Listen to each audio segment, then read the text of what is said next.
अस्सलाम वालेकुम, मेरा नाम है समाविया। तो आप देख रहे हैं Samavia mathematician. Welcome back my channel. Last की वीडियो में हमने सेक्शन सी का जो है Gauss Jordan and Gaussian elimination के बारे में हम लोगों ने वीडियो बनाई थी।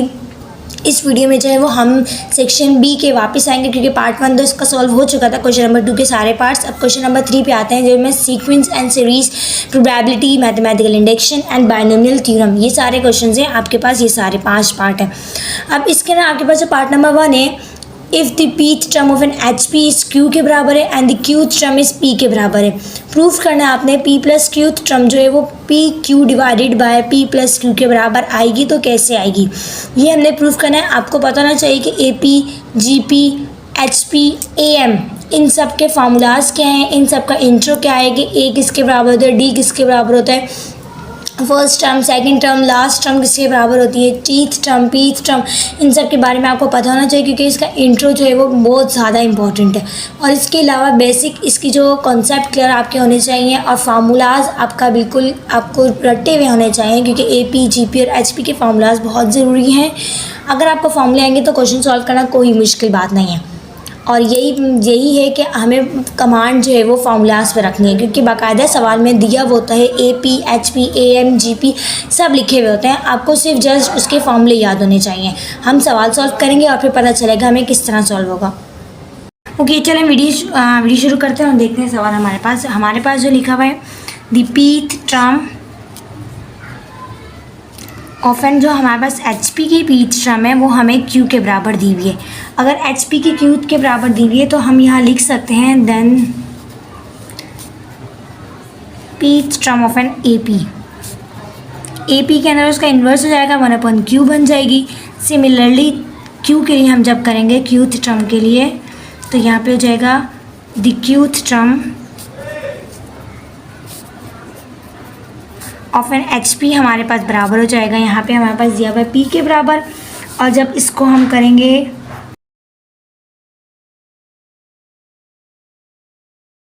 1/p हो जाएगा। ये एच पी की टर्म भी लिख दी और उसको जब हमने ए पी के ना किया तो वो भी हमने लिख दिया। अब हम जो है वो पी टर्म के लिए पहले इस पी टर्म के लिए निकालते हैं और फिर क्यू टर्म के लिए निकालेंगे। ए पी के अगर हम फार्मूले से निकालेंगे तो हमारे पास ए पी का फार्मूला होता है टर्म का, टी एन इज इक्वल हो जाता है a plus n minus 1 into d हो जाता है फर्स्ट टर्म, और कॉमन डिफरेंस आपके पास जो हो जाता है। ये मैं चीज़ आपको कही थी कि आपको पता नहीं चाहिए। हम यहाँ लिखते हैं फॉर पीथ टर्म। जब हम पीथ टर्म निकालेंगे तो उसके लिए हमारे पास टी पी इज इक्वल हो जाएगा, ए सेम रहेगा क्योंकि ए की वैल्यू हमें नहीं पता, एन की जगह पी आ जाएगा, पी माइनस 1 इंटू डी। ये हमारे पास बन जाएगी इक्वेशन नंबर 1। फिर हम निकालेंगे फॉर क्यूथ के लिए। एक चीज़ और याद रखिएगा कि हमारे पास जो है टी पी जो हो जाएगी, क्योंकि पीथ टर्म हम निकाल रहे हैं और पीथ टर्म हमारे पास बराबर है 1/q, तो ये हो जाएगा 1/q is equal to A plus P minus 1 into D. सही है, ये इक्वेशन हम 1 बना लें, कोई मसला नहीं है। फॉर क्यूथ टर्म सेम उसी तरह क्यूथ टर्म निकालते हैं, तो ये हो जाएगा टी क्यू इज इक्वल हो जाएगा ए प्लस एन माइनस 1 का मतलब है क्यू माइनस 1 इंटू डी हो जाएगा। और सेम क्यूथ टर्म जो है ए पी के अंदर बराबर है यहाँ पे 1/p के, 1/p इज इक्वल हो जाएगा a plus q minus 1 into d. ये इक्वेशन हो जाएगी इक्वेशन नंबर 2। हमें निकालनी है टर्म जो है वो p प्लस क्यूथ टर्म निकालें, क्योंकि हमें यहाँ पे जो प्रूफ करना है वो p plus qth term proof करनी है, जो बराबर होगी P q divided by P plus Q, लेकिन इन एच पी के अंदर। अभी फ़िलहाल हम ए पी निकाल रहे हैं, पहले ए पी को निकालेंगे फिर चेंज कर देंगे उसे एच पी के अंदर, जिस तरह हमने यहाँ से एच पी से ए पी चेंज की है। अब हम क्या करते हैं, हम यहाँ पे सब्ट्रैक्ट कर देते हैं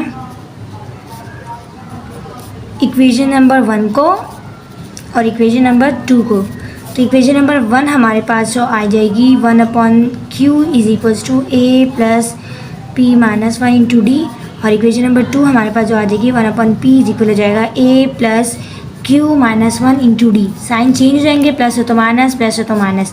हमारे पास यहाँ आ जाएगा 1/q माइनस का 1/p इज इक्वल्स टू ए से ए कैंसिल हो जाएगा, ऊपर ए प्लस का है, नीचे ए जो है वो माइनस का हो गया, प्लस माइनस माइनस से कैंसिल। पहले ये वाली टर्म आ जाएगी p माइनस 1 इंटू डी, फिर क्यू टर्म आएगी तो इसके साथ माइनस आ जाएगा q माइनस 1 इंटू डी। अब यहाँ हम और से देखें तो यहाँ भी डी है और यहाँ भी डी है, इसमें से हम कॉमन ले सकते हैं। कॉमन लेके देखते हैं, यहाँ आ जाएगा 1/q minus 1/p is equal हो जाएगा डी। कॉमन ले लेंगे तो अंदर हमारे पास बच जाएगी p माइनस 1 और माइनस का q माइनस माइनस प्लस का 1 आ जाएगा। 1 डिवाइडेड बाई q माइनस का 1/p इज इक्वल हो जाएगा d into P minus q plus minus ये कैंसिल, यहाँ q बच गया। अब हमें देखें तो हमें ये वाली वैल्यू जो ये फार्मूला था इसके अंदर n जो है वो हमारे पास p प्लस क्यू टर्म होगी, तो यहाँ p प्लस क्यू आ जाएगा, यहाँ भी p प्लस क्यू आ जाएगा। लेकिन a और d की वैल्यू हमें फाइंड करनी है, और इस फाइंड करने के लिए हमने पहले pth टर्म लगाई, फिर हमने qth टर्म लगाई और दोनों को सब्ट्रैक्ट करके यहाँ तक हम लेके आए। अब यहाँ देखें, इसमें से हम d की वैल्यू इजीली फाइंड कर सकते हैं। हम d की वैल्यू निकालेंगे, यहाँ एलसीएम ले लेते तो ये हो जाएगा पी क्यू और ऊपर हो जाएगा p minus Q is equal हो जाएगा p minus Q into d. ये यहाँ मल्टीप्लाई कर रहा है, वहाँ जाके डिवाइड करेगा तो ये ऊपर वाली टर्म से ये ऊपर वाली टर्म कैंसिल हो जाएगी, d की वैल्यू बच जाएगी हमारे पास 1/pq। ये d आ गया। अब हम क्या करेंगे, इस d की वैल्यू को पुट कर देंगे, putting d is equal to 1/pq। In equation number 1 में कर लें या इक्वेशन नंबर 2 कर लें, आपके पास किसी भी वैल्यू इक्वेशन में रख के आपके पास वैल्यूज आ देंगे, क्योंकि इक्वेशन नंबर 1 में भी a आ रहा है, इक्वेशन नंबर 2 में भी a भी आ रहा है, d भी आ रहा है। तो a और d की जगह वैल्यू रखें, हम 1 में रख लेते हैं। 1/q इज इक्वल हो जाएगा, a की वैल्यू निकालनी है p माइनस 1, d की जगह रख देंगे 1/pq। अब यहाँ देखें तो 1/q है और ये पूरी टर्म यहाँ प्लस करिए, वहाँ जाके तो माइनस हो जाएगी और इसको इससे मल्टीप्लाई करेंगे तो ये हो जाएगा p minus 1 divided by p q is equals to a। अब हम क्या करते हैं, 1/q माइनस का p के साथ अलग लिखते हैं, p divided by p Q minus minus plus हो जाएगा, 1 डिवाइडेड बाई पी क्यू हो जाएगा इज इक्वल्स टू a के बराबर आ गया। p से p कैंसिल, यहाँ 1/q बच गया, माइनस का 1/q बच गया, प्लस का 1 डिवाइडेड बाई पी क्यू बच गया इज इक्वल्स टू a। ये पूरी प्लस की वैल्यू है, ये पूरी माइनस की वैल्यू है, सेम वैल्यू से साइन आपस में चेंज है तो कैंसिल आउट हो जाएगा। a की वैल्यू आ जाएगी 1 डिवाइडेड बाई पी क्यू, ये हमारे पास आ गई है a की वैल्यू और ऊपर से हमने निकाल दी d की वैल्यू। अब हम क्या करेंगे, p n जो है वो p प्लस क्यू के बराबर रखेंगे। सेम ए पी चल रहा है, सॉरी ए पी चल रहा है, T p plus Q is equal हो जाएगा, a की वैल्यू हमारे पास है 1 divided by p Q plus n आपके पास है p प्लस क्यू माइनस का 1 इंटू डी की वैल्यू आपके पास है 1 डिवाइडेड बाई पी क्यू। तो टर्म हो जाएगी ये 1 divided by p Q plus, और इसको इसके साथ करेंगे तो p प्लस क्यू माइनस का 1 डिवाइडेड बाई पी क्यू, ये बन गई। अब देखिए तो नीचे एलसीएम हो सकता है, हम क्या करते हैं नीचे एलसीएम लेते हैं। मैं यहाँ करके दिखाती हूँ ताकि आप जो है वो इजीली इसको भी देख सकें। यहाँ नीचे जब एलसीएम ले लेंगे तो ये हो जाएगा पी क्यू और ऊपर हो जाएगा ये 1 plus P plus q minus का 1, क्योंकि ऊपर सेम वैल्यू, नीचे एलसीएम सेम था इसलिए सेम आ जाएंगी। टी पी प्लस क्यू निकाल रहे हैं हम, तो ये प्लस 1 से माइनस 1 कैंसिल, ये निकल गया p plus Q divided by p Q. ये हमारे पास वैल्यूज़ निकल आई, लेकिन ये निकली है इन ए पी के अंदर और हमें ये चाहिए एच पी के अंदर, तो हम लिख देंगे hence p plus qth term in H P is, उसको हमने क्या किया था, एच पी से ए एम के अंदर कन्वर्ट करने के लिए हमने क्या किया था, इन्वर्स कर लेता, मतलब डिवाइड ऊपर और नीचे लिख दी थी, नीचे वाली ऊपर लिख दी थी। तो इसी तरह हम इसमें भी यही कर लेंगे, तो ये हो जाएगा P q divided by p plus q term, जो कि हमें प्रूव करनी थी और ये हमारी प्रूव हो गई है। अब हम इससे बुक से रिलेटेड देखेंगे कि कौन से इंपॉर्टेंट क्वेश्चन और कौन से नहीं। ओके, हमारे पास जो है वो एक्सरसाइज 4.8 है। 4.8 के अंदर हम देखते हैं, हमारे पास सवाल जो लिखा हुआ है वो क्वेश्चन नंबर 5 है।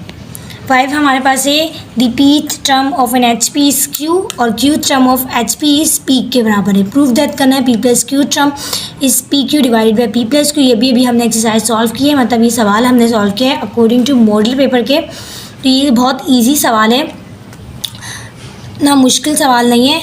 और इसके अलावा इसके बाकी सवाल भी यहाँ लिखे हुए हैं एच पी और पी क्यू के, यहाँ भी आप देख लीजिएगा। जैसे आपके भाई क्वेश्चन नंबर 2 है कि 7, 10, 10 तम आपको एच पी की दी हुई है। इसमें एच वाला फार्मूला लगेगा, क्योंकि एच वाला फार्मूला एच एम के अंदर लगता है, एच पी के अंदर।